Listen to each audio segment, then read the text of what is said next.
so I want to talk about briefly, how do we walk and live by faith? How do we do it? We hear it, the just shall live by faith. That's nice. But do the just have bills? Do the just have issues in their flesh? Do the just have family members that get on their nerves? I mean, I can go on. I know the just live by faith, but who are they?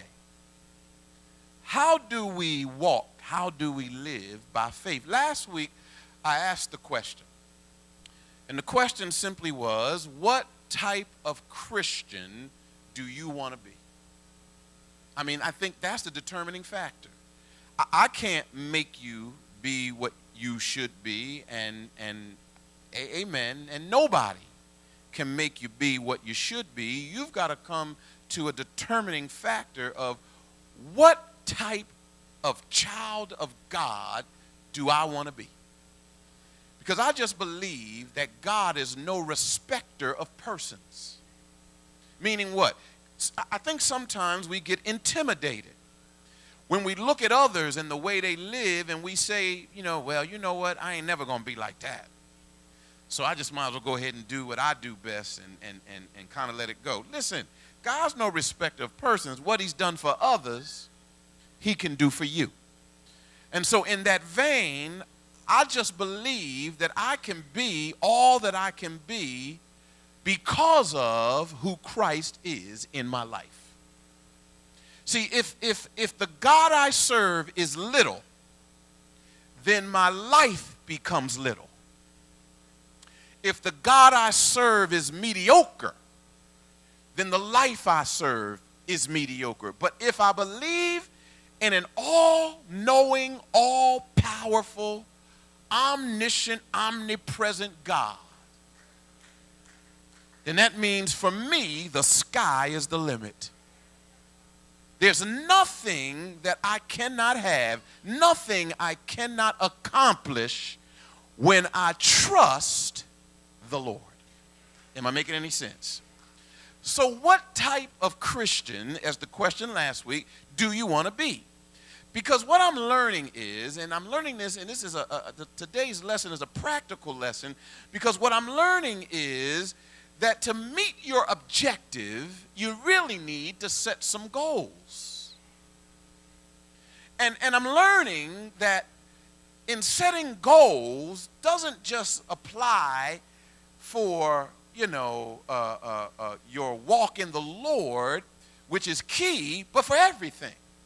Matter of fact, I got any government workers in here? Yeah, amen. Put your hands down. I got any what they call, private sector workers? That should be the rest of y'all. Amen. If you didn't know what that meant, put your hand down. Amen. Okay? And one of the questions, especially I used to work in management, but one of the questions they always ask, and I don't think they've deviated from this, and that is, where do you see yourself in 5 years? Do they still ask that question? Yeah, amen. They may have shortened it, where you see yourself in 3 years. But where do you see yourself in 5 years? I'll never forget when my boss first asked that question, and I was just young, dumb, and naive. But I looked at him. He was an Oriental man. I loved him to death. He's since passed. His name was Keong Kim. I never forget him. He was an ex-military in the Vietnam War. And brilliant. I learned a lot from him. And he looked at me, he said, where do you see yourself, Victor, in 5 years? I said, I want your job in 5 years. And he just smiled. He smiled.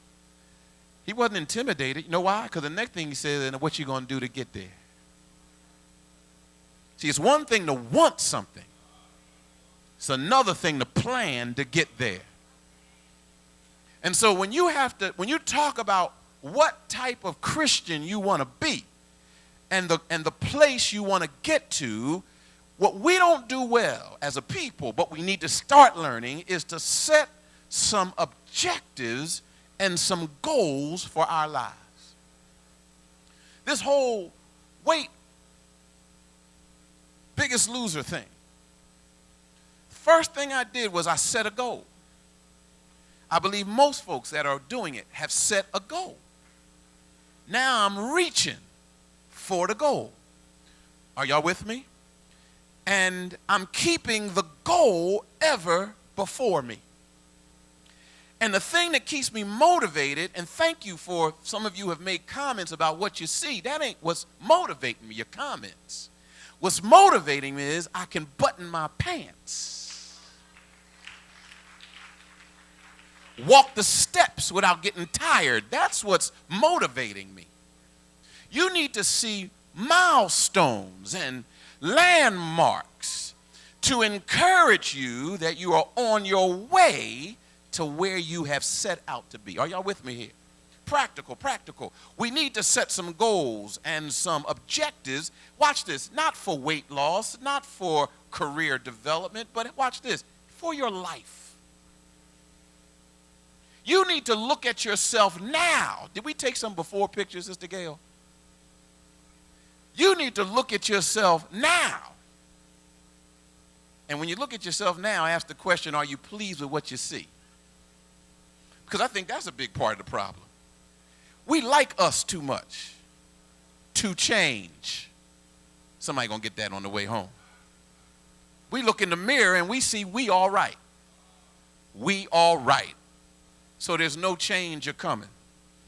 But you got to look at yourself in the mirror, see where you are now, and then envision where you will be or what you will look like in the future. Amen. Come on, I wish I had somebody here. Look, some of y'all ain't on excuse my language, some of y'all are not on the Biggest Loser program. But I know there are many of you, because I know I've done it too, who right now got stuff in your closet that's about 2-3 sizes small than what you are. I know it. You don't say amen. Don't say amen. I don't want you to say amen. And you know why you got them in your closet? Because of hopes that one day, come on here somebody, tag still on it with the vision that one day I'm going to get into that size, boop, boop, fill in the blank. Are you with me here? You got to see where you are now, see where you can be, envision yourself in the future. And when you do that, watch that, that's what's called setting a vision. Many of us do not set visions, goals, objectives for our lives. You need to have a target to shoot at. E.K. Bailey tells a story. I think I've shared it with you. I'll share it again. He tells a story. He went to an old southern town to preach. They picked him up from the airport. They were riding him through the country to the old backside church that was in the country. But as he was riding through, he kept seeing barns. And on the barns, there were targets painted. And in the middle of the target, there were bullet holes. And he noticed that like on every barn, there was a bullseye on every target. So he said to the driver, he said, listen, that's some fine shooting. Who in the town shoots that well that they can get a bullseye every time? And the guy that picked him up said, well, Rev, the shooting's not the hard part. The painting's the hard part. He said, what do you mean? He said, well, what we do is we shoot the barn and paint the bullseye around the bullet. That's one way of doing it.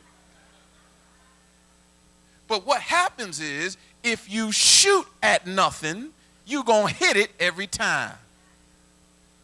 You've got to set a goal, set an objective. Now, I want to go through this as quickly as I can, because normally when someone pulls out Habakkuk 2 and begins to talk about the vision, it usually refers to the church.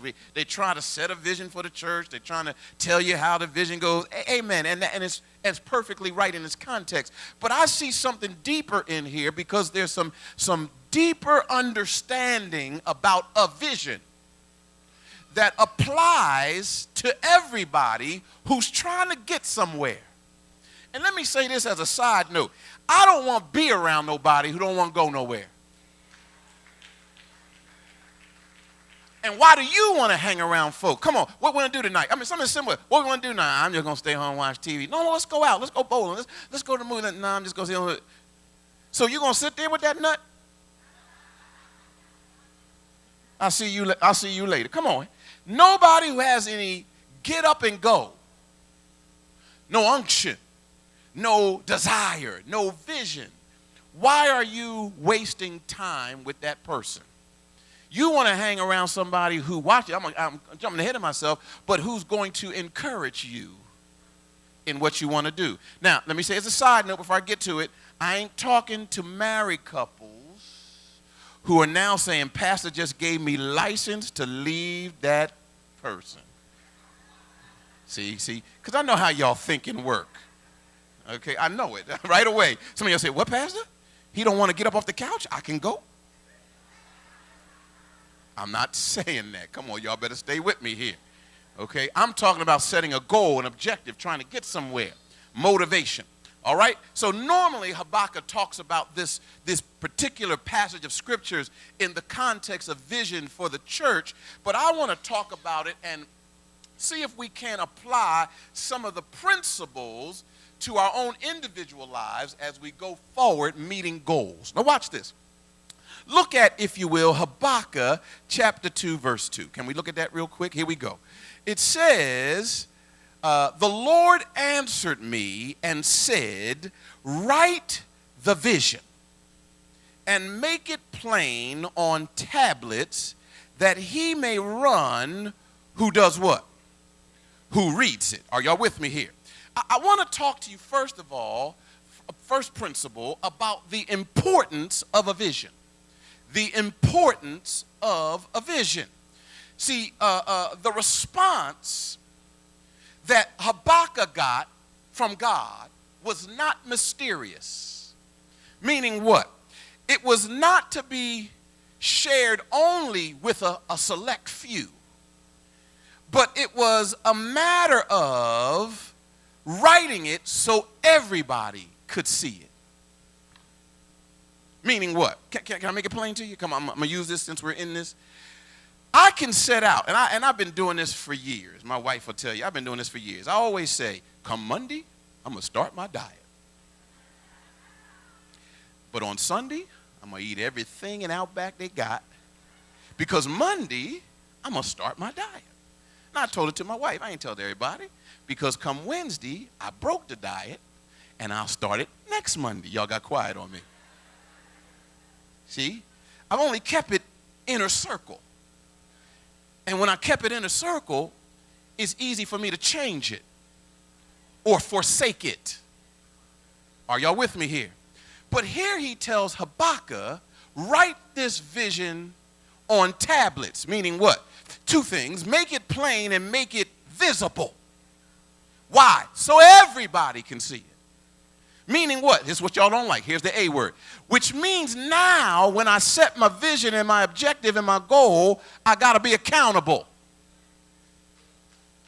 I'm putting myself under scrutiny for someone to tell me when I'm falling short or when I'm wrong. Y'all got quiet on me. See, what we don't want in our Christian walk is accountability. I used to have a prayer partner. He used to tell me, man, I got a problem with my flesh. I like looking at women. You know what he told me? I need you to help me.